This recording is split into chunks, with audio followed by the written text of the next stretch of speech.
Okay, good morning, good afternoon, and good evening po sa inyong lahat yan. Salamat po sa inyong pagdalo sa ating online seminar na ito. So, welcome po to IMG Financial Literacy Seminar. So, bago po tayo magsimula, gusto ko po munang magpakilala sa inyo. Ako po si Coach Arnel Peña. Isa po ako Marketing Director sa International Marketing Group. Isa ring guro sa kasalukuyan sa high school at isa ring online entrepreneur. So again, welcome to IMG. We offer total financial solution. So IMG mission or goal is to provide 10 million Filipino families all over the world by the year 2025. So, ibig po sabihin, gusto namin na makapagturo ng financial literacy o financial education sa 10 million Filipino families. Dahil gusto na IMG na matulungan ang ating mga kababayan na mabuild ng maganda ang kanilang future. Dahil sabi nga, everyone has the opportunity to become wealthy if they have the right information. Siguro pa naniniwala po kayo dyan. Ano ho? Talagang kailangan naman po talaga natin ang right information para magkaroon po tayo ng magandang kinabukasan. Marami po kasi masisipag. Marami talagang hindi nagiging sapat ang isang hanap buhay. May iba't ibang mga sideline. Sabi nga, ang minsan, gabi, ginagawang araw, ang araw, ginagawang gabi sa sobrang sipag sa paghanap buhay. Pero makikita po natin in the end, bakit wala pa rin sapat na ipon? In the end, bakit pa rin nababaon sa pagkakautang? Ano ang dahilan? Siguro po nakaka-relate po kayo dyan. Ano po ang dahilan? Kasi nga po, kulang sa kaalaman. Hindi nila alam yung right information. Hindi alam ang tamang pagmamahalis ng kanilang salapi. Hindi nila alam kung paano palalaguin ang kanilang kinikita. At gayon din, minsan nagkakaroon ng wrong money mindset. Kaya ito yung mga dapat nating matutunan. At ito ang gustong iparating ni IMG. Ito ang gustong ituro ni IMG. Kaya nga sa libro po na to, The Secret to Saving and Building Your Future, dito ay mababasa po natin ang lahat ng mga financial concepts na ating kailangan upang tayo po ay matuto ng tamang pag-save at pag-invest para ma-build ang ating future. So sabi diyan, become your own financial educator. At sa librong ito, matutunan po natin ang pagbuo ng solid financial foundation. Bakit ba kailangan natin ng healthcare? Ba't kailangan natin ng income protection o ang life insurance?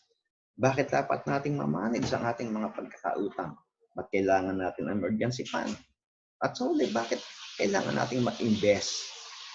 Matutunan po natin ang mga ito sa librong ito. Kaya kung gusto po ninyong maka-avail ng librong ito, pwede po, contact nyo lang po ako.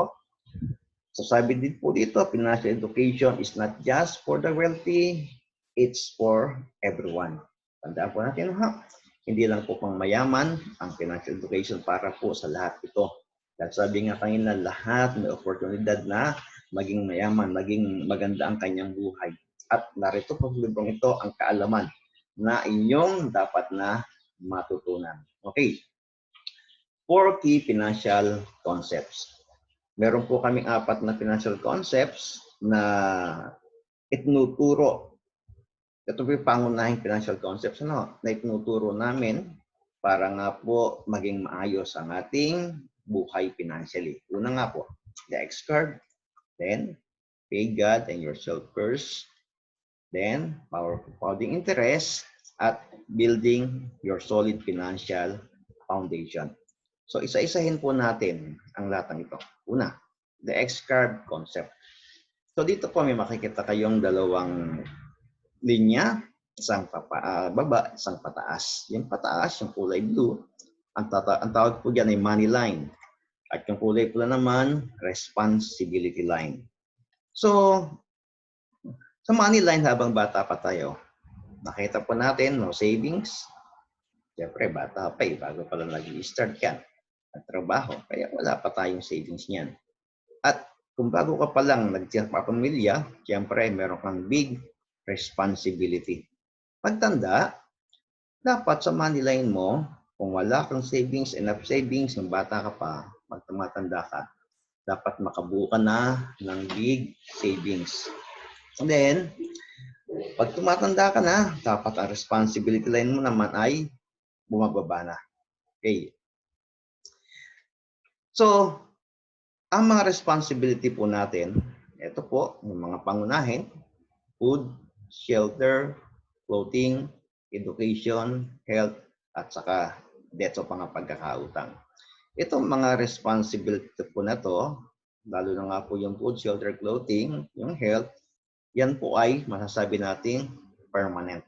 Siyempre, education, matatapos sa pag-aaral ang ating mga anak. Yung mga pagkakautang, pwede naman pong matapos mabayaran yan. Ayan, itong mga pangunahin na to, responsibility, siyempre, permanent po ito. At para po ito ay matugunan, kailangan po natin siyempre active income. Dapat magtrabaho tayo para may pambili ng pagkain, may maayos sa tahanan, may pambili ng mga pananamit, mapag-aral ng mga bata, may sakit ay may paggamot, may utang, may bayaran. Kailangan ng active income. Pag sinabing active income, you work hard for the money. So alam naman po natin at ginagawa natin lahat yan. Ano? Nagkatrabaho tayo para kumita. Pero, yung sinasabi po nating active income, ito po ba ay permanent? Kasi itong mga responsibility na to ay permanent. Pero yung active income, permanent po ba ito? Siyempre, hindi po. Pwede dumating ang time na biglang-bigla mawala ng trabaho. Minsan, matatag ang company mo, biglang-bigla, magsasara. Kaya naman, biglang-bigla, matatanggal ka sa trabaho, malilay off ka. Kaya naman, pagtanda na, makapagtatrabaho ka pa ba? Siyempre, hindi na po. Kaya, ang active income, ito po ay temporary. Paano nga po yan? Kung ito ay permanent, ang ating pinagkukunan ay temporary. Paano po natin matutugunan to habang hanggang sa pagtanda? Ano ho? Kailangan po natin yan ng passive income. Ang passive income naman po ay money works for you. So dito ay dapat nating matutunan ang pera natin ay turuan natin na magtrabaho para sa atin.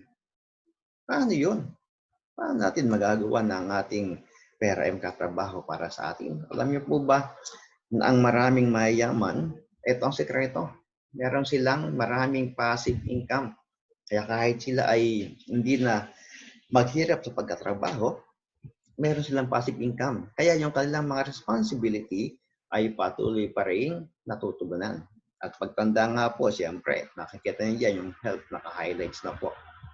Naka-bold na po yan. Bakit ho? Kasi pag tumatanda, yung health, diyan po lumalabas ang maraming karamdaman. Paano nga kung wala po tayong active income? Paano mo matanda na po tayo?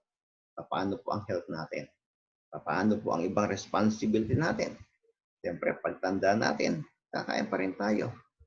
Pagtanda natin, kailangan pa rin natin ng tahanan.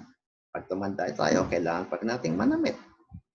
Di po ba? Kaya nga, kung tayo po ay mayroong passive income, hindi po magiging problema ang mga responsibility nito. Patuloy pa rin nating matutugunan po yan kahit wala na po tayong active income. At mamaya nga po, malalaman nyo paano magkakaroon ng passive income. So sa life, meron po tayong natawag na 2 ifs. What if you die too soon? At what if you live too long? Totoo po ito. Pwede kong mamatay tayo ng maaga. Pwede po namang mamatay tayo o mabuhay tayo ng mahaba. So kung tayo po ay mamatay ng maaga, paano po ang ating family? Lalo pa kung tayo po natawag na money maker sa atin. Tayo po yung breadwinner sa ating family. So kailangan po natin ng income protection. Nung tatawag po natin income replacement para maprotektahan ang ating family. Dito pumapasok yung natawag na life insurance. Kaya yung life insurance po pala, yan ay hindi po para sa atin na kumuha ng policy, kundi bagkus yan ay protection sa family. At kung tayo na may tumanda, kasi siyempre pag namatay tayo, na breadwinner, ang may problema, yung family.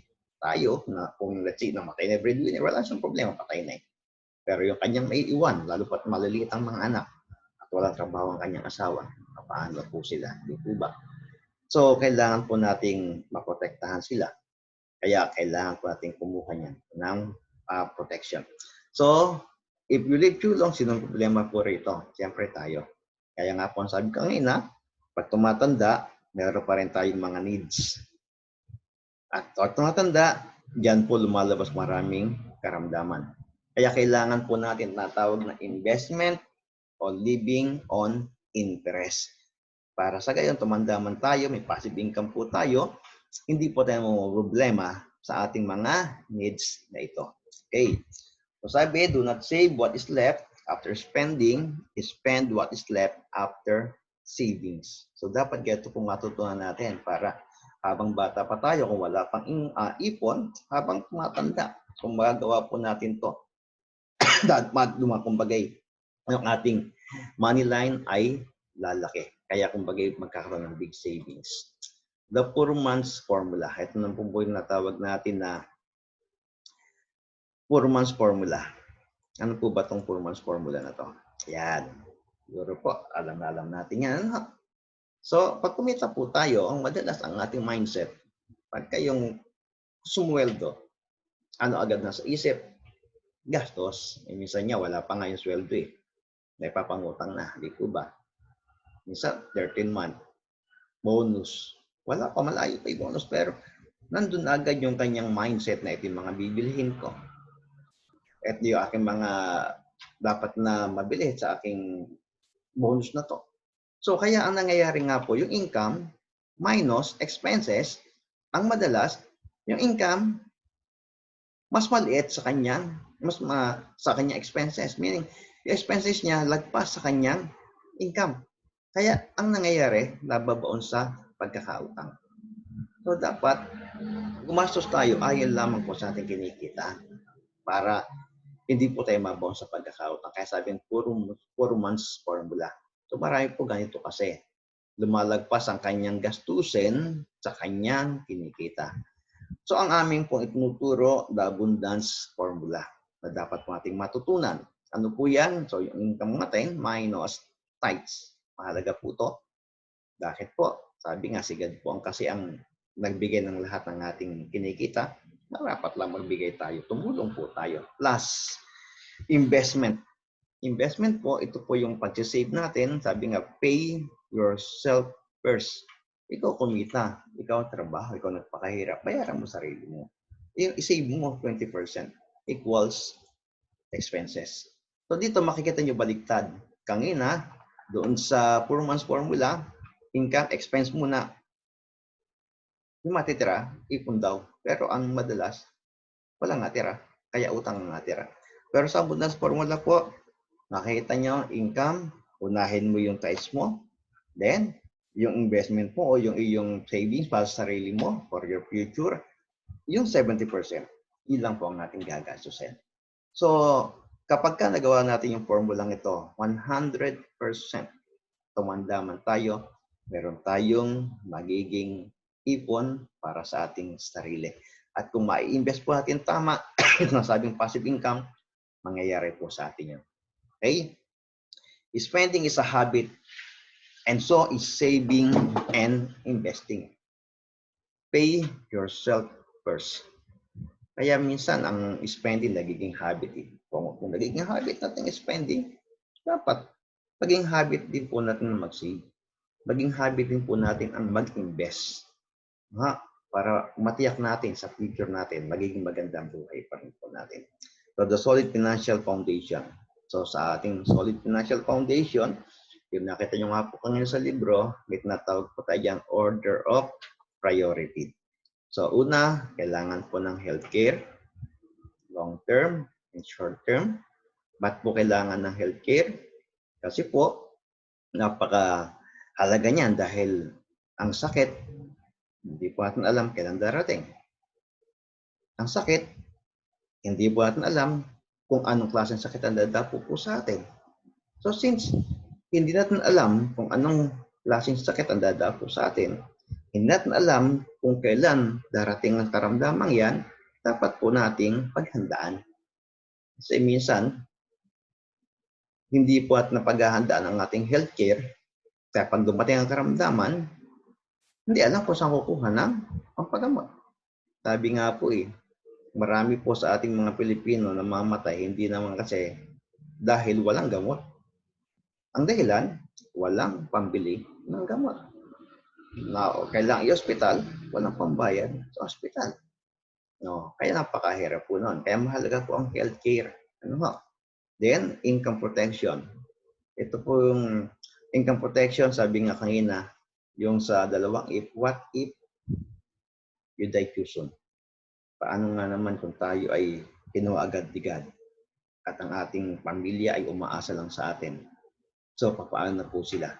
Kaya nga, kung mahal natin ang ating pamilya, kuha po tayo ng income protection, ng life insurance, para po sa kanila yan. Kasi, kung tayo po ay talagang nagmamahal sa kanila, hindi lang nga ngayon ang ating iisipin para sa kanila. Iisipin din po natin ang kanilang future. Ano ho? Kaya mahalaga ang income protection o ang life insurance. Then, manage your debts. Meron po tayong dalawang klase kasi ng pagkakautang. Ang good at saka ang bad. Ang good debts, ito po yung mga utang natin na kung saan kaya tayo umutang para gawin-gamitin sa negosyo.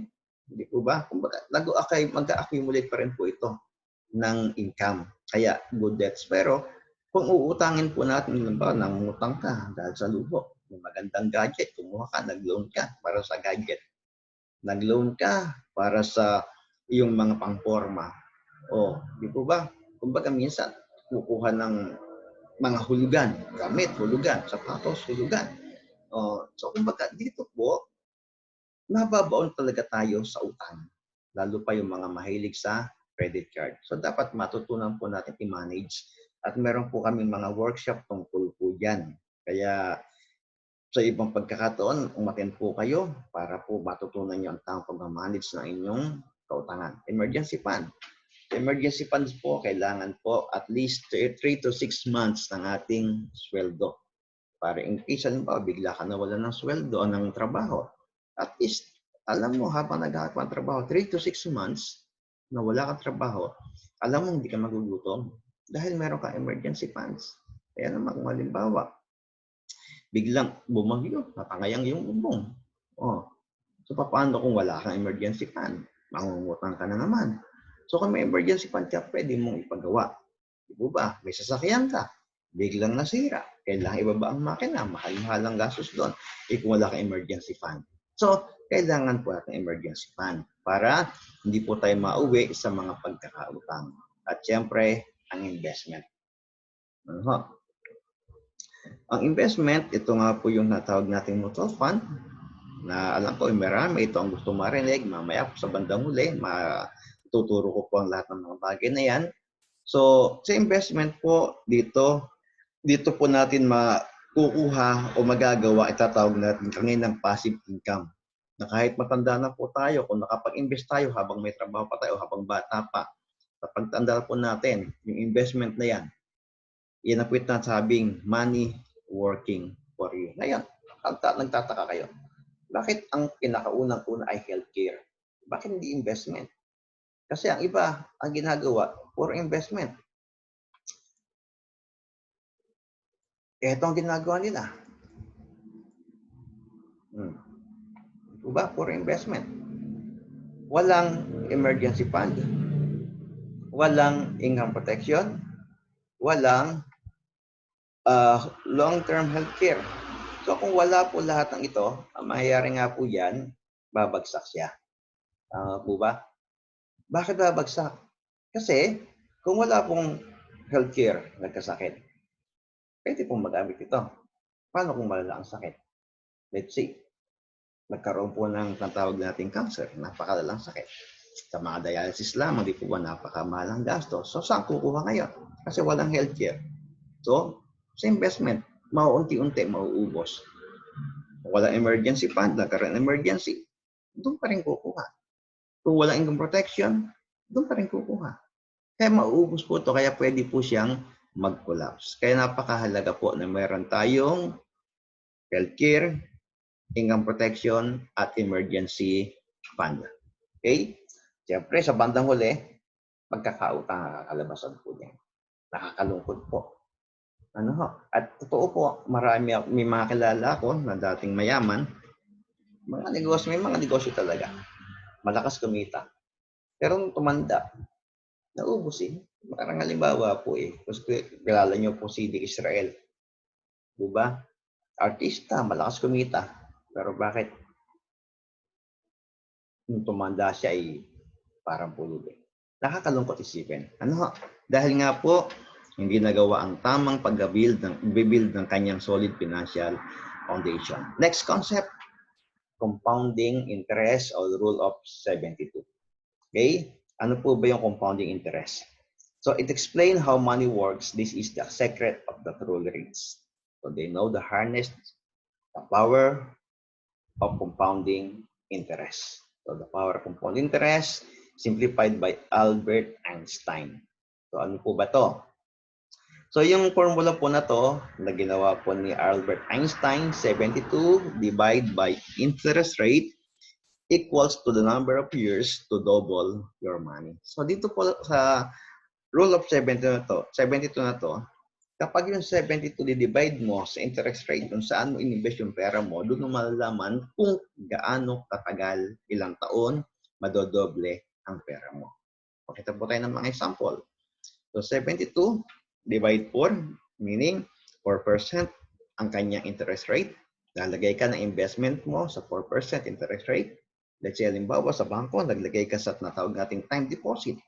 Okay, binigyan ka halimbawa ng bangko ng 4%. Nilagay mo siya. Ang iyong pera ay pinatulog mo hanggang 65 years old. So, sabi mo, yung 100,000 na yan, sige bangko, ita-time deposit ko yan, kukunin ko yan, pagdating ko ng 65. Okay, na-time deposit siya. So, dahil natuwa si bangko, matagal-tagal na nandun yung pera, sige, bibigyan kita ng 4% interest. So, 72 divide 4 equals to 18. So, meaning, every 18 years, madodoble pera mo. Kaya kung 29 ka, naglagay ka ng 100,000, after 18 years, 47 ka na, congrats, meron ka ng 200,000. Again, after 18 years, 65 ka na, congrats again, meron ka ng 400,000. Pero tingin mo, sapat na ba ang 400,000 sa tinatawag nating retirement period mo? So, siyempre po maliit yan. Ano ha? So, halimbawa naman, naglagay ka sa 8%. MP2 ng pag-ibig, alam ko 8% ang bibigay po nila. So 72 divide 8, 9. Kaya every 9 years, your money will double. Ganun pa rin halimbawa, at the age of 29, naglagay ka ng 100,000, nag-invest ka niyan, every 9 years, padodoble pera mo.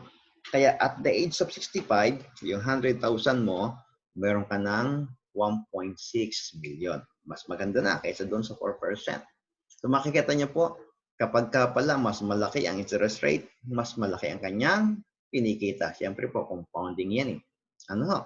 Kaya sabi nga, power of compounding interest. May mas maganda po, 12%. Sa mutual fund po yan. So 12% ang interest rate niya, kaya 72 divide 12 equals to 6. So meaning, money doubles for every 6 years. Kaya ganun, 29 pa rin, 100,000 pa rin nilagay, every 6 years, madodoble. Kaya pagdating mo ng 65, meron ka ng 6.4 million. At ito po ang isang pag-isipan po niyo. Kung si Bangko, inilagay niyo ang pera niyo dito. Nag-deposit po kayo kay Bangko, 100,000. Sabi niyo, time deposit yan ha. Kukunin ko yan, age of 65 ko, kung kailan, retired na ako, kailangan ko na yan. Eh ngayon si Bangko, after na ma-deposit mo, ano gagawin niya ngayon? I-invest niya yan sa mas malaking interest rate. Let's say, doon niya sa 12% sa mutual fund. At the age of 65, mag-withdraw ka na. Ang gagawin ni Bangko? Ayun din. Nag-withdraw siya. Nag-redeem siya sa mutual fund. Ang na-redeem niya, 6.4 million. ibinigay niya ang 400,000 sa'yo. Tuwan-tuwa ka kasi ang laki ng kumbaga dodoble ng 2 times ang pera mo. Ano ho? Pero, hindi mo alam, ang kinita ng bangko, 6 million. Diba? Kaya kami, tinuturo po namin, hindi masamang bangko. Okay lang yan. Kailangan po, lalo na po emergency.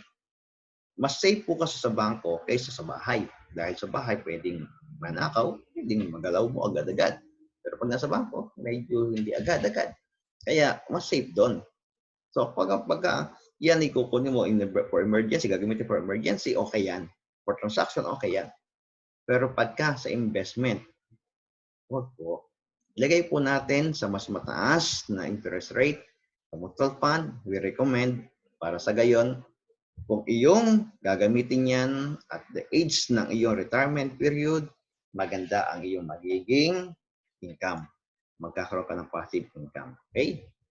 So, kita nyo po, 4 times. At ito naman, nakita nyo, 16 times ang difference. Ano? Ang laki. It is not enough to save money. Hindi po sapat na mag-ipon. Mahalagang mag-ipon pero hindi sapat yon. We need to grow it. Okay, where can you grow your money faster? Ayan, sa bahay, una sa piggy bank.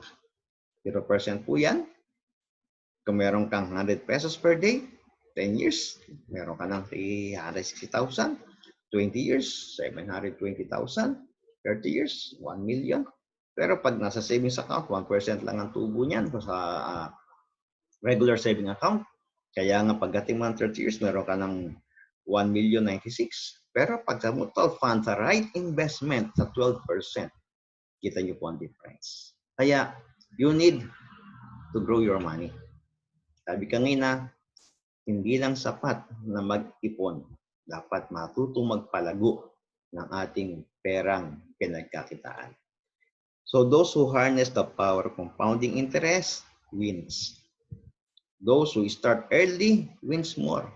So time is of great value. Kaya napakahalaga na mag-start po tayo ng mas maaga. Okay. Now, yung power of compounding interest po, actually, iyan po ang ginagamit ng mutual fund. Kaya i-discuss na po natin yan ng mutual fund, ang inaabangan po ninyo. Okay, why mutual fund is a better way of investment? Bago yun, discuss natin ang investing. Diba ibig sabihin ng investing? Investing is the commitment to use money and expect to make more money to achieve a long-term goal. Meron po tayong tatlong keywords, ang commitment, ang expect, at saka long-term goal. Bakit ba sinabing pag nag-i-invest ka, may commitment ka? So pag nag-i-invest ka, dapat committed ka. So kung committed ka, talagang nandoon ang puso mo, handa ka na gamitin ang pera mo. Gamitin ang pera mo para iyan ay gumawa sa'yo ng maraming pera. Nag-expect ka na yung pera gagamitin mo, magkatrabaho para sa'yo. So pagka-committed ka kasi, let's say, mag-iipon ka, kung committed ka, hindi agad-agad titigil. Kasi kapag ka ikaw ay nag-invest at hindi ka committed, baka mamaya 1 buwan lang, tama na't natamad na ako. Kung may mga gastusin ako, saka na yan. Kasi hindi ka committed eh. Kaya mahalaga po yung commitment. Commitment dahil meron kang gustong marating. Meron kang long-term goal. Sa investing po kasi dapat long-term. Kaya kung tayo po ay merong long-term goal at gusto nating maabot yun, dapat maging committed ka na gamitin ang pera mo para mag-expect ka, yung expectation mo ay gumawa ito ng mas maraming pera sa iyo. Ganun po ang investing. Why we need to invest?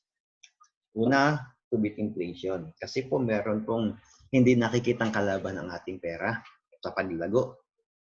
Ano po yun? Yung inflation. Pangalawa, to achieve our financial goals. So, paano po ba natin matatalo inflation? Kaya alamin po natin. Inflation. Ano po ba inflation? Is the increase in prices of goods and services. Yun pala inflation. So, yung pagtaas po pala ng mga bilihin, yun pala inflation. So, habang tumataas ang bilihin, yung money po natin ay bumababa ang kanyang value. Para halimbawa po ganito. Ayan. Meron tayong commodities dito. Namili ka, isang bag. Ano ho? Ang presyo niyan, halimbawa ngayon, halimbawa lang po, ano ho? 1,000 ang presyo niyan. Meron po tayong 5% inflation. Ngayon, after 1 year, kung ngayon ay 1,000 yan, sa 5% inflation, sa isang taon, 1,050 na po yan.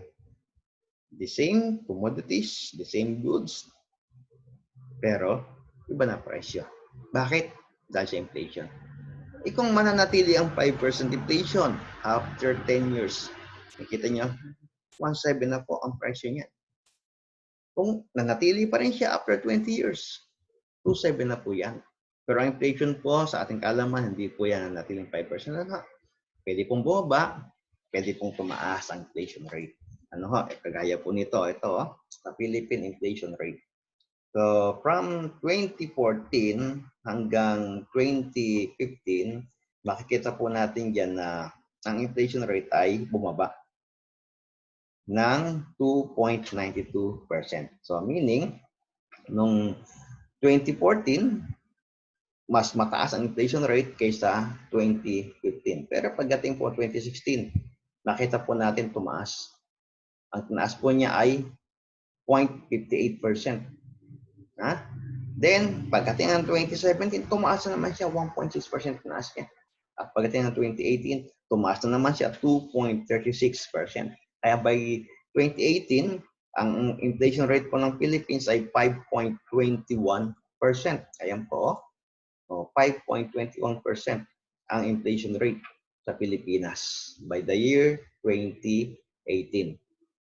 Kaya ang inflation po, pwedeng tumaas, pwedeng bumaba. Pero tandaan po natin, ito ay napakahalagang fact para po magawa natin ang tamang pagpapalago ng pera natin. Dahil sabi nga kanina, ang inflation ay hindi nakikitang kalaban sa paglago ng ating pera.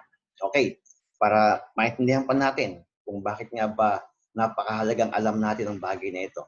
Alamin natin saving versus investment. Pagkakaiba niyan, pag sabing savings, setting aside money you don't spend now for emergencies or for future purchase. Na-save mo at natabi mo kasi gagamitin mo sa future kung in case of emergency. It's money you want to be able to access quickly. Yung madali mo makukuha. Yung iba, para mas madali, nasa bahay lang. Nasa aparador lang, nasa cabinet lang, nasa natawag natin ilalim ng ulan sa patatanda, di ba? Tapos, iba naman nasa bank with little or no risk and with the least amount of taxes. Kaya sa bangko, pag nag-save ka, pag kinuha mo, may konting interest yun, pero pag kinuha mo, may tatawag na withholding tax. Mabawasan pa siya. Ang investment naman is buying assets such as stocks, bonds, mutual fund, or real estate with the expectation that your investment will make money for you. Yan ang pagkakaiba. Sa savings, nagtatabi ka lang. Sa investment, umaasa ka na ang pera mo gagawa ng pera para sa'yo. Money will work for you. Yung sinasabi po natin kanina, passive income. Money working for you. Investment po yan. Pag-invest po tayo. So, dito po, ipinapakita ko naman yung interest rate, time deposit po ito na binibigay ng Security Bank. So, 100,000 hanggang 299,000, makikita niyo yung interest rate kapag ang term ay 1 month per month, 1.3, 2 months, 1.4. Pagka 4 years, ang kanyang term ng time deposit, mas mataas. Mas mataas ang binibigay, 2.5%. Ngayon, habang tumataas din naman ng iyong isinave, let's say 500,000, ang kanyang magiging interest rate per annum ay mas tumataas. Pero, naalala po natin kanina, ang inflation, 5%. Ang interest sa bangko, mas maliit. Kaya makikita na mamaya kung paano po matatalo ang ating pera. Okay, so dito naman, halimbawa, naglagay ka ng 500,000, sa 5 taon mong term sa time deposit at ang iyong interest rate ay annually, pag ikay nag-save ng 500,000 sa security bank, ang term niya, 5 years kung patutulugin doon, time deposit yan. So, after 5 years, meron kang 70,000. Tumubo ka ng 70,000. Pero sa investment, excuse me, yung 500,000 na yon, divide po natin yun ng 60. Bakit 60? 5 years kasi. Sa isang taon, meron 12 months. Kaya 5 times 12 is 60. So, 60 months sa loob ng 5 taon. Kaya divide po natin yung 500,000 sa 60 para makuha po natin yung kanyang monthly na pwede mo i-save. So, 500,000 divided 60 is 8,333.33. Yun po dapat save mo para mabuo mo 500,000. So, halimbawa, 7,000 na lang. Ito pa yung 1,000. Kung 7,000 na lang ang in-invest mo 5 years, sa 12%, meron ka 577. So, 77,000 ay tinubo mo. Sa 7,000 in 5 years. I-plus meron ka pang 1,000, 82,000. So, nakita niyo difference ng kita ng bangko at ng investment. Kaya sabi kanina, hindi sapat na mag-ipon. Ang kailangan, mag-invest po tayo para lumago ng mas mabilis ang ating pera. Ito naman, dito papakita ko po sa inyo bakit mahalaga na alam natin ang inflation para mapagplanuhan natin saan natin ilalagay ang ating pera. Okay. Dito po, makikita natin na si Citibank, nagbigay siya ng 1.56 interest rate. Ito na po yung regular deposit na po ito. 1.56 na ibibigay po ni Citibank. BDO, 1.25. Ibibigay sa saving account. So, mag-compute po tayo. If you save 100 pesos, gamitin po natin kay Citibank, 1.56 binibigay niyang interest rate. So, yung 100 pesos, tutubo yan ng 1.56 pesos after 1 year. Pero again, meron po tayong withholding tax. Pag nag-withdraw. Pag mag-withdraw ka, yung 20% ng 1.56 ay 0.312. So, kaya ang net after tax, meron kang 101.248. Tumubo ka ng piso. Pero meron tayong inflation rate. Again, isang taon yan. 5%. So, 5% ng 100,000 is 5 pesos. Kaya, actual value of your money after 1 year, 96 na lang. Kumita ka ba? O hindi? Hindi po, lugi ka. So, meaning yung value ng pera mo na inilagay mo ay 100 piso. After a year, yung value niya, bumaba na. Kaya, you lose.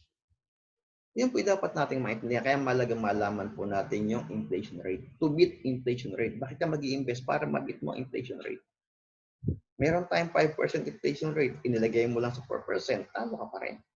Dapat, ilalagay po natin doon sa mas mataas na interest rate para matalo po natin ang inflation. So again, why do we need to invest? To achieve our financial goals. Meron tayong mga goals. Ayan, pwede natin mga goals. Pwedeng sa healthcare, pagtanda ng anak na retirement, pag-aaral ng mga anak, ng atin kung gusto natin magkaroon sariling bahay, o kaya naman, sariling kotse, pagbakasyon. So define your goal. Alamin mo yung goal mo. Invest with purpose. Mag-i-invest ka kasi may purpose ka. Dapat alam mo yung purpose mo. Kaya bakit dapat kang mag-invest? Kailangan alam mo ang iyong financial goal para maabot mo ang goal mo. Sabi number 2, to reach your financial goal. At para ma-reach natin ang ating financial goal, una, alamin mo na ang goals mo. Alamin mo muna bakit ka dapat mag-invest. Kasi minsan may nag-i-invest kasi nagaya lang. Si friend kasi niya, ay nag-i-invest si friend sa mutual fund, makapag-invest din. So ito, trending ngayon, makapag-invest din. Kaya minsan yung commitment nawawala. Kasi hindi niya alam bakit siya mag-i-invest. Okay. Pangalawa, para maabot mo yung goal mo, matapos mong malaman yung goal mo, alam mo naman yung target amount. Know your target amount. Kung kotse ang gusto mo, dapat alam mo magkano presyo. Yan. Retirement fund, magkano ba? Retirement fund gusto mo? 5 million ba? Okay na sa'yo pag tanda mo. 10 million? O mas mataas pa dyan. O kaya naman college fund. Magkano ba ang college education ngayon? Kung ang yung anak ay 10 years old ngayon, pagkaplano mo may college niya, magkano ba ang dapat mong gawing pondo para sa pagkakolehiyo niya? Dapat alam mo. Ano? At pangatlo, know the timeline. Alam mo na yung goal mo, alam mo na kung magkano ang goal mo, alamin mo rin kailan mo ba dapat makuha yan. Kailan mo gustong ma-hit yan. Bawa, ang goal mo ay 10 million para sa retirement fund mo. Ang goal mo ngayon ay dapat 20 years maabot ko na to timeline mo. So kung 20 ka ngayon, ayoko magtrabaho hanggang pagtanda. Dapat pag 40 ko, may 10 million na ako. Kaya kung 40 ka na ngayon, gusto mo, pag 60 mo, may 10 million ka na. So kung alam mo yung iyong goal, alam mo yung timeline mo, alam mo yung kung magkano ang goal mo, mapagpaplanuhan mo yan. Saan ba dapat ilagay? Okay, kung 1%, talo ka na naman dyan kasi ang inflation natin ay 5%. Tama po ba? Kaya kailangan mo 38,000 per month para ma-hit mo yan. Kung sa 4%, kailangan mo 27,000 para ma-hit mo yan. Pero kung 12%, 10,000 lang. Kaya mo, kung 12% interest rate ang paglalagyan ng pera mo, every month, maglagay ka 10,000, sa 20 years, meron kang 10 million. So, kaya ganun po ang ating dapat matutunan pag i-invest po natin. Ano? Para makuha natin ang ating financial goal. Una, define your goal. Pangalawa, kinakailangan po natin na alamin magkano ba yon. At pangatlo, alamin natin ang timeline. Kano katagal natin iipunin yan. Okay. So, mutual fund can give this interest rate to grow your money fast. So, mutual fund po. Okay. Next, did you know that SSS invests in mutual fund? SSS po. Yung atin pong employer, pinaguhulog tayo sa SSS. Pero yun, pinakauto sa ating sweldo. Ngayon, si SSS, alam niyo po ba na yung perang inihuhulog ng mga members niya ay pinalalago niya sa mutual fund. Pero ang masaklap po nito, hindi naman po na ibibigay ng buo sa mga pensioner ang dapat na tanggapin. Natural po, negosyo sa SSS eh. Di kikita po sa SSS. Parang si bangko, hindi binibigay ni bangko yung tamang interest. Kasi negosyo siya eh, pinagkakakitaan. Kaya nga, pwede naman tayong dumirekta. Ano? Ngayon, ba't ko pinakita po ito? Kasi minsan may mga doubt ang tao. Totoo ba yan? Legit ba yan si mutual fund? Baka naman pagdating ng panahon, biglang mawawala, scam din pala yan. So, ito isipin po natin. Kung sa SSS nagtiwala kay mutual fund, sa halagang 3 billion, 2018 po yan, no? July 13, 2018. May nabasa ako, ngayon 2019, hindi lang 3 billion ang pinasok ni SSS, kundi 7 billion. Billion na pinapasok niya. Kung siya ipinagkatiwala niya ang billions na pera ng mga members niya sa mutual fund, tayo magkano lang ipapasok natin? 1,000, 2,000, 5,000, 10,000, 50,000, 100,000? Nagdududa pa po tayo. So ito isa lamang pong maliwanag na pruweba na si mutual fund ay secure. Si mutual fund ay legit. Mutual fund ay yung pagkakatiwalaan. Kaya wag po tayo magduda kay mutual fund. Ano ho? So did you know that you can actually be a multi-millionaire if you invest 33 pesos per day or 1,000 per month sa loob ng 30 taon? Yes, totoo po yan. Kung tayo po ay disciplined enough, 1,000 per month, ipunin po natin yan, invest po natin yan sa loob ng 30 years, meron kang 3.5 million. Yung 33 pesos a day, merienda mo lang yan eh. Sige, yung meriendahin mo, medyo tiis-tiis muna ng konti. Hulog. Pag 1,000 na, invest mo na. After 30 years, kung 20 ka ngayon, pagdating mo ng 50 years old, meron ka ng 3.5 million. Paano kung mas bata ka pa? Kasi mas bata, mas maganda mag-start. So, 3.5 million is 3.5 million. Ano ho? Malaking halaga na rin po yan. Sa halagang 33 pesos per day lang po. Ano ho? So, ang magagawa po natin, start your investment in mutual fund and be a millionaire after some years. So, ito po yung kanyang pagko-compute, world calculator din, gumagamit ng power of compounding interest. Ito po, 1,000 sa 12%. Ito po, by year, makikita po natin kung 5 taon, 82,000 yan, 10 taon, 232,000 na yan ha, 1,000 per month mo. Kung 20 taon, meron ka ng almost 1 million. Pagdating mo ng 30 years, meron ka ng 3.5 million. Totoo po yan. Ano? Kaya napakagandang mag-invest sa mutual fund. Ngayon, understanding how mutual fund works. So, mutual fund is indirect investing in stock market. Stock market po ito. Ang sikreto ng mayayaman. Kaya nga, dito po ay sigurado ang paglago ng pera po natin. Kaya lang po, indirect po ito. Hindi po direct sa stock market. Kumbaga, hindi ka didirect sa stock market. Bakit po? Alamin natin, ano nga ba ang mutual fund? So, ang mutual fund ay isang investment kung saan maraming tao ang nagtitipon-tipon ng pera para mag-invest sa assets tulad ng stocks, bonds, money market, at iba pa. Ang mga fund na ito ay pinangangalagaan ng professional na money manager. Tawag po natin dyan ay fund manager. At ang layunin nila ay i-invest ang resources ng fund upang kumita ng pera para sa mga shareholders. Ikaw ay magiging shareholder kapag nag-invest ka sa isang mutual fund gamit ang pagbili ng kanilang share. Kaya pag bumili ka ng share sa mutual fund, through mutual fund sa malaking company, kumbaga ka-partner ka na. Diba? Si Jollibee, pwede kang maging kasosyo ng Jollibee. Si PLDT, pwede kang maging kasosyo ni PLDT. Kaya yun po ang kagandahan. Ano ho? Ngayon, paano nga po ba gumagana o tatrabaho ang mutual fund? How mutual fund works? Ayan, example po natin, meron tayong 4 na investor. Si A, si B, si C, saka si D. Si investor A, nag-invest ng 1,000, si B, 10,000, si C, 100,000, si D, 1 million. Bumili sila ng share sa halagang 10 pesos.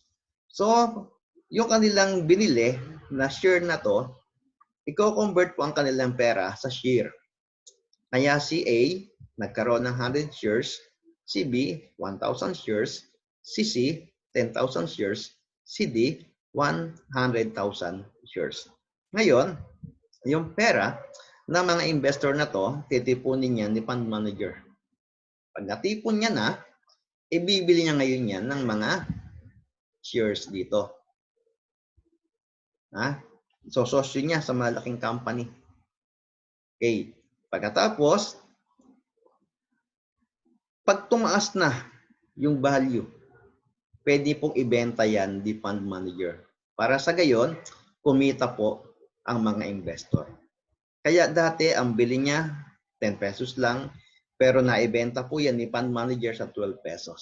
Kaya ibig sabihin, kumita po ng 2 pesos per share ang bawat investor. Okay, compute po tayo ngayon.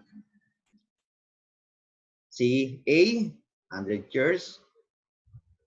Si D, 100,000 shares. Nagbenta po sila sa 12 shares, pesos per shares. So, ang computation po, 100 shares times 12, 1,200. Kaya si A, sa 1,000 kanyang ininvest na nakabili ng 100 shares, tumubo siya ng 200 pesos o 20% gain.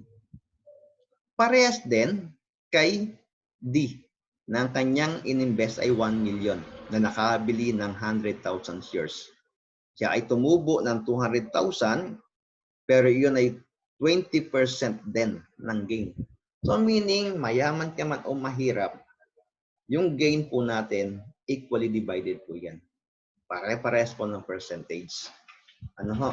Kaya ganyan po ang pag-compute ng ating kita kay mutual fund. Ito naman po, yung cycle ng mutual fund. So si investor, ang mga investor, iipunin ni fund manager ang kanilang pera. Then, i-invest po yan sa mga securities, sa malaking companies. Then, mag-generate po ng income, magkakaroon po ng return sa mga investor. Okay? Yan po ang cycle. Ano po ang kagandahan ng pag-i-invest sa mutual fund? Una, professionally managed. Kaya maganda po mag-invest eh. Sa stock market, pwede ka mag-invest. Kaya lang, dapat matuto ka mag-manage niyan. Kailangan mo ng time, kailangan mo ng proper information, proper education sa mutual fund. Mahirap po kayang pag-aralan ng stock market. Pero si fund manager, siya po ay professional pagdating po sa stock market. Pinag-aaralan niyang mabuti yan. Kung yung doktor, pinag-aaralan ng katawan ng tao para malaman kung anong sakit at paano gagamutin. Di po ba? Ang mga engineer, pinag-aaralan po paano magtayo ng bahay. Ang mekaniko, pinag-aaralan paano gagawin mga sasakyan. Si fund manager, ang trabaho niya, pag-aralan niya ang takbo ng stocks. Professional siya dyan. So, mutual fund, professionally managed po yan. Kaya talagang makakaasa tayo na magiging maayos ang ating pong investment. Very liquid. Meaning, gagaya ng bangko, anytime pwede ka mag-withdraw. Gaya hindi po sa mutual fund. Lamang, ang pagkakaiba po, meron tayong tinatawag na processing period na 5 to 7 days. Bakit po? Sabi nga, nasa stock market kasi pera mo. Kaya hindi po pwedeng mag-withdraw. Kung gusto mo mag-withdraw ngayon, agad-agad makukuha mo. Ipaprocess pa po yan. Ano ha? Kaya sabi nga, ang pera natin sa investment, hindi po yan pwedeng gamitin kung ang kailangan mo emergency. Kasi nga po, meron tayong processing period po yan. Okay? Pero anytime pwede ka mag-withdraw. Next, diversified. Ito pa kagandahan kay mutual fund. Kapag ka ikaw ay nag-direct, dumirekta ka sa stock market. Pag bumili ka ng share, sa Jollibee ka lang. Bili ka ng share kay San Miguel ka lang. Pero kapag ka sa mutual fund ka pumasok, nag-invest, diversified po. Meaning, hindi lang isa, hindi lang dalawang big company, hindi lang tatlo, but 10. 10 malaking company, 10 blue chips companies ang pwede mong mabili ng mga shares. Minimum of 10 companies. Kaya dito, makikita po natin na sigurado kita. Kung malugi man yung tatlong pinalagyan mo ng pera, let's say, Jollibee, Meralco, LDT, nalugi sila. Eh meron ka pa rin 7 na po pwedeng kumita. Kaya sure win po sa mutual fund. Then, low minimum investment requirement. Kaya sabi nga po pala, balik po tayo. Sabi nga, naalala ko, sabi, don't put your egg in a single basket. Kasi pag yung itlog nakalagay sa isang basket, bigla ka nadapa, ano pwedeng mangyari? Mapasag lahat ng itlog. Oh, pero kung nasa magkakaibang basket yan, diba? So, kung pwede po may matira. Okay? So, low minimum investment requirement. Pababa. Sa halagang 1,000, pwede ka na magsimula. Eh, napakaliit. Ano?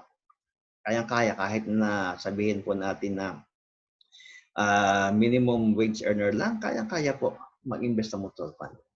Very transparent. Meron po tayong matatanggap na SOA o statement of account every quarter para alam natin yung takbo ng ating investment. Zero load fee. Ito po ay para doon sa IMG member. Ito po isang benefit. Kasi yung load fee po para sa ating kaalaman, pagka tayo po ay didirekta, kasi meron pong two-way na pwede kayo mag-invest sa mutual fund. Dumirekta kayo sa mga mutual fund company, pumunta kayo sa office, hanap kayo ng fund manager na pwedeng mag-manage ng inyong investment. Kaya lang, ting magpapasok po kayo ng inyong investment, meron pong kakaltis na 3%. Bakit po 3%? Para saan po yun? Yun ay para po doon sa fund manager. Siyempre po, maghirap siya sa pera mo para mapalago eh. Nagtrabaho siya para sa'yo, swelduhan mo siya. At iyon po yung kinukuha. 3% kada magpapasok o mag-a-add ng investment. Pero, kapag tayo po ay IMG member, zero load fee. Makukuha po natin to. Gains are tax exempt. Wala pong tax. Kung sa bangko, merong withholding tax sa mutual fund. Ang liit na nga sa bangko, di ba? Ng interest rate. Meron pang withholding tax pag nag-withdraw ka. Pero sa mutual fund, wala pong tax. Kaya napaka ganda po niya at paborito po ng mayayaman. Bakit po? Walang tax eh. Mag-i-invest lang ng milyon, walang tax. Kaya napakaganda. Kaya po ang mga kagandahan ng mutual fund. Indirect investing sa stock market para sa mga baguhan. Ito po yung ating mga mutual fund companies na partner ng IMG. Pwede po tayong mag-invest sa lahat ng yan. So what is our recommendation in starting your mutual fund investment? Ano ba ang recommendation ni IMG? Kapag kung gusto niyo mag-start sa pag-i-invest, ano ba ang ni-recommend po natin? We recommend you to join in IMG. Bakit? Bakit namin kayo recommend na mag-join sa IMG? Ano ang dahilan? Simply because of this benefit of being IMG member. Very low fee. Yan na. Kaya discuss ko nga po kanina. Tingnan po natin, mag-compute tayo. Membership po sa IMG 5.5. But 1K, 1,000 yan, initial investment na kay Soldigo Fund. Meron ka ng investment, dadagdagan mo na lang. Okay? So mag-compute po tayo. Kung nag-invest ka ng 10K, times 3%. Saan yung 3%? Sa load fee, entry fee. Kada magpapasok ka, may kalta sa 3%. 100K, 10,000K, 3% ay 300 pesos. Okay? Paano kung ikaw ay nag-invest ng 20 beses? 10K. So, 300 times 20, 6,000 na yan. So, yung 20 times na nag-invest ka, kung ikay nag-i-invest kada buwan ng 1,000, ano yan? 1 year and 8 months lang yon. So, wala pang 2 taon na nag-invest ka. Paano kung nag-i-invest ka ng 10 taon? Gaano kalaki na wala sa'yo? Di po ba? Dahil doon sa load fee na tawag. So yung load fee, napakalaking bagay po nito kung tayo po ay mag-i-invest in long term. Kaya dapat po nating maintindihan po yan. Kaya nga, we recommend na kung gusto nyo mag-invest kayo mutual fund, instead na dumirekta kayo, mag-IMG member po kayo. At hindi lamang po yan ng benefits, meron pa pong iba. Bakit po? Discuss ko na rin po ng konti ang membership, ang mga benefits ni IMG. Si IMG po kasi ay membership platform. Kagaya po ng mga Mercury Drug Suki Card, SM Advantage, SNR, Aling Pring. Bakit ba kumukuha ng mga card na yan? Ba't nagpapa-member? Dahil sa benefits, di po ba? Discount. No. So, ganyan din po si IMG. Meron po mga benefits yan. Ano po yan? 30 benefits. At meron po natag 4E sa IMG, education, environment, saka entrepreneurship. Meron pong libreng pagtuturo, mga seminars, tinuturoan din mag-execute. Then yung environment po, ang environment po natin ay environment of investors, savers. Hindi po environment po tayo ng spending, hindi po tayo ganoon. Nagtuturo po tayo kay IMG ang tatawag na tamang pag-i-invest, tamang pag-save at entrepreneurship. Meron po tayong business po dito. Ito po yung mga benefits bukod nga po sa zero load fee, and meron po education, hindi ko na po isa-isahin yan. Some other time, sa ibang seminars natin, discussin po natin isa-isa yan. So, yan po ang mga benefits. Ayan po yung zero load fee. Ito. And number 7, pre-investment seminars, mutual fund at 0% in entry fee. Kaya, at hindi lang yan, ayun nga, napakarami nga pong benefits. At actually, ngayon po ay 30 na yan. So, take action. Secure your future now. You will always have an excuse not to save or invest. Maraming excuses eh. No matter what your excuse is, one thing is for sure. You're going to get old next year. Totoo po yan. Hindi mo tayo pabata. No matter what your excuse is, your child will grow up and enter college, and you will need money for his or her education. No matter what excuse is, you will eventually retire and stop making active income. Kaya dapat matutunan po natin, magsimula na po tayo sa paggawa ng passive income. you have to be prepared for this kind of situation. So be with group who inspires you. When the members of your group save, then they will also inspire you to save. IMG mission is to convert people from being spenders to savers and to teach them how to invest the right way. Okay, so financial education plus execution equals transformation. So hindi po sapat, siyempre na may natuto po kayo ngayon. Sana po may matutunan nga po kayo na aking diniscuss. Pero yung natutunan nyo, dapat samahan nyo ng execution, action, para magkaroon po yan ng transformation sa inyong buhay. So it's time to act on it today. So thank you for listening. So let us plan your journey towards financial freedom.